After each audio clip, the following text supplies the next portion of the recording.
ஸ்ரீமதி ராமானுஜாய நமः. வசுதேவசுதம் தேவம் கம்சச்சாணூரமர்தனம் தேவகீ பரமானந்தம் கிருஷ்ணம் வந்தே ஜகத்குரும். நாள்தோறும் பகவத்கீதையில் 6வது அத்தியாயத்தில் 3 ஸ்லோகங்கள் வரைக்கும் பார்த்துருக்கோம்.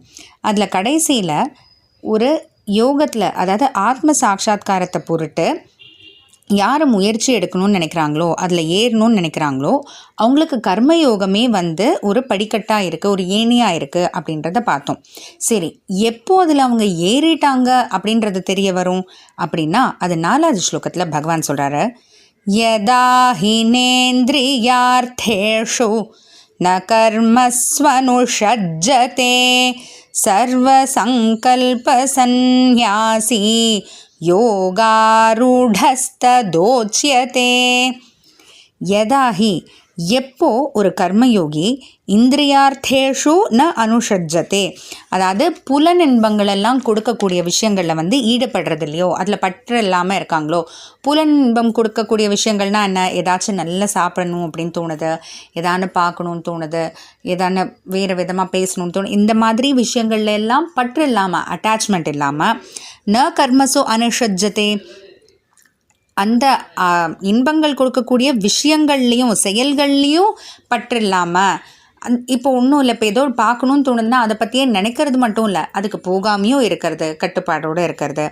சர்வ சங்கல்ப சந்நியாசி, சர்வ சங்கல்ப எல்லா ஆசைகள்லேயும் சந்நியாசி, ஒரு துறந்தவனாக. அப்படின்னா உடனே எல்லாரும் சன்னியாசி ஆயிடுமானா அப்படி கிடையாது. நம்ம இலக்கு என்ன?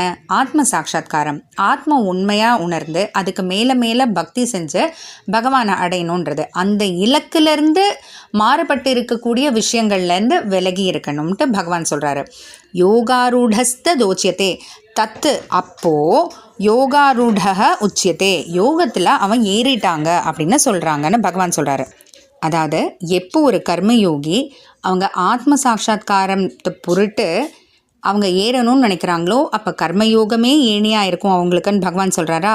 ஆனால் எப்போ அவங்க அதில் ஏறிட்டாங்கன்னு சொல்ல முடியும்னா, அவங்களோட இலக்கான அந்த ஆத்ம சாட்சா்காரத்தை தவிர இருக்கக்கூடிய மற்ற விஷயங்கள் எல்லாமே, இந்த புலனின்பங்கள் எல்லாம் தேவையில்லாததை பார்க்கணும், கேட்கணும், சாப்பிடணும்னு அந்த விஷயங்கள் எல்லாம் பற்று இல்லாமல் இருந்து அதிலெல்லாம் விலகி இருந்து மற்ற ஆசைகள், அதாவது அவங்கள இலக்கிலிருந்து திசை திருப்பக்கூடிய இருக்கக்கூடிய மற்ற விஷயங்கள்ல இருந்தெல்லாம் விலகி எப்போ ஒருத்தவங்க இருக்காங்களோ, ஒரு கர்மயோகி இருக்காங்களோ, அப்போவே அவங்க யோகத்தில் ஏறி விட்டான் அப்படின்னு சொல்லலான்னு பகவான் இந்த 4வது ஸ்லோகத்தில் சொல்கிறாரு.